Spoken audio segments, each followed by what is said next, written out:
So I'm here with Governor Dr. Kimani Wamatangi. Hello, Governor, and nice to see you.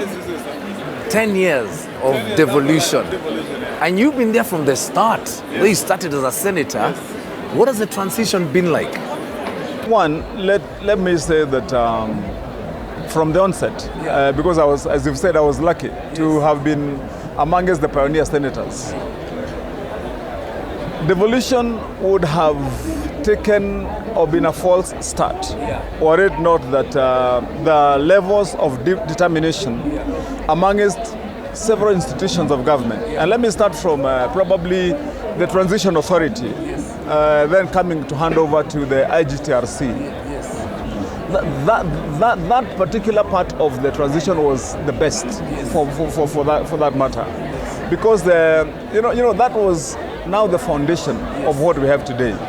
And I think the team that came in those two institutions did a wonderful job. But then we also have the Senate, which also came in. I was a member of the Senate.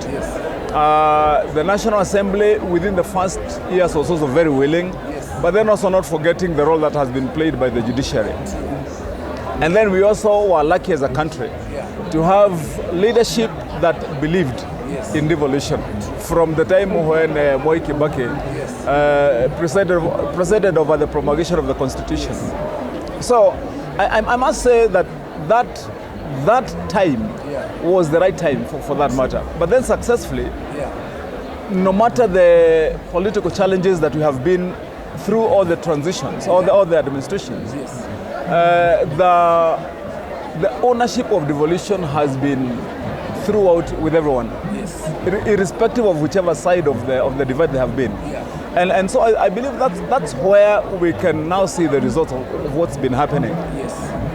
Maybe strictly speaking, as a lawmaker then, because I was in the Senate, and that's a part that I must say that we played a major role.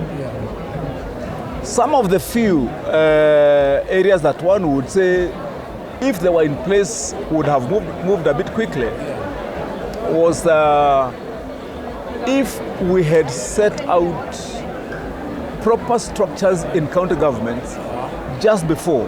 Because if you look at, for example, up to today, there are many functions which have been already transferred to counties that have never been costed. Costed meaning that, for example, if you asked me, what is the cost of rendering effective health services to the people of Kiambu? That particular task was never undertaken. If you ask somebody in a county like Nyandarua, how much does it take to sustain agricultural services? There's that kind of costing has not been done. And so, part of where one would say that would have done better is when national government is disbursing money to counties. You would be able to say that give Kiambu 5 billion for health, because we have already done our mathematics, and we know that 5 billion is enough to give Kiambu County, optimum health services. So I think that's one of the areas. And then again, I believe that those first years there should have been better preparation for county governments, more intensive training as they take over those responsibilities. But that notwithstanding, let me say that the way forward has been, very enviable. Because those that were given that responsibility under those circumstances have also done very well. If you look at, I can use my county as an example, because, and I would probably go directly to the matters of health. Health is one of the most fundamental services in our socio-economic well-being. In Kiambu County, we have probably the highest number of medical facilities for any county in the country. We have more facilities than Nairobi. Actually, we are head-to-head with Nairobi, although they have a way much higher population in terms of the patients seen in medical facilities per year. Reason being that if you look at, for example, like Nairobi, they've got Kenyatta National Hospital. That's one of the major facilities. Then we have Mama Lucy, and I'm talking about only public facilities. Looking at Nairobi, probably you can only talk about Kenyatta being one of the major ones, Mama Lucy, probably Bagathi. Yeah. But if you look at Kiambu, in Kiambu we have got now about eight level 4 facilities, hospitals at level 4. We've got 2 level 5 hospitals, and indeed you can call them 3 because we also have Gatondo. Yes. The level 5 facilities we have is Kiambu, we have got Thika, and we've got Gatondo. Yes. Wow. Because of our geopolitical positioning, you'll find that we see patients from Murang'a, we see, and they are Kenyans anyway. It's a constitutional right to give those people medical services. We see patients from Murang'a, from Machakos, all the way even as far as Embu, and then our own people. And I talked about geopolitical because even Nairobi itself, the number of, for example, the number of women who come to deliver in Kiambu Hospital, in our maternity, 30% or more are from Nairobi. Wow. Yes. I did not know that. Wow. Yes, they're from Nairobi. Okay. And so you can now be able to loosely translate the importance of that service being offered efficiently. But however, that's why I said we must give praise or rather recommendations where they're due. Commendations where they're due. Because as far as health is concerned, I can say we have done the best that we could. Of course, we can do better than that.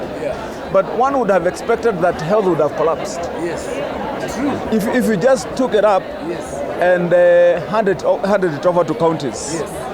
And looking at what I have seen around most of the counties, most of the counties have taken up well.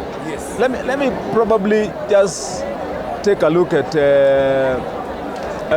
probably roads, which is one of the fundamental areas. I was the chairman of roads in the Senate for 5 years, and I was a member of the Committee on Roads for the 10 years I was in Senate. Some of the areas one would talk about, and maybe this would be some of the areas where you would say you need a better balance between county governments and national government. Is, for example, on the program on roads. For roads, in all county governments, the ratio of sharing between national government and county governments is probably 60 to 40. 60-40. And 60-40, 60 to county government, 40 to national government. Yet the allocation of resources is the reverse. Because national government takes about 70+% of the resources, county take about less than 30. But this happens because most of the roads that have been attributed to counties, so-called county roads, are probably the roads that have never been touched ever since independence. In our country, we have probably about 14,000 kilometers of roads.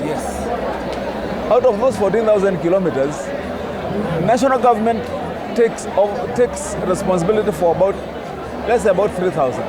Only 3,000. The rest is county.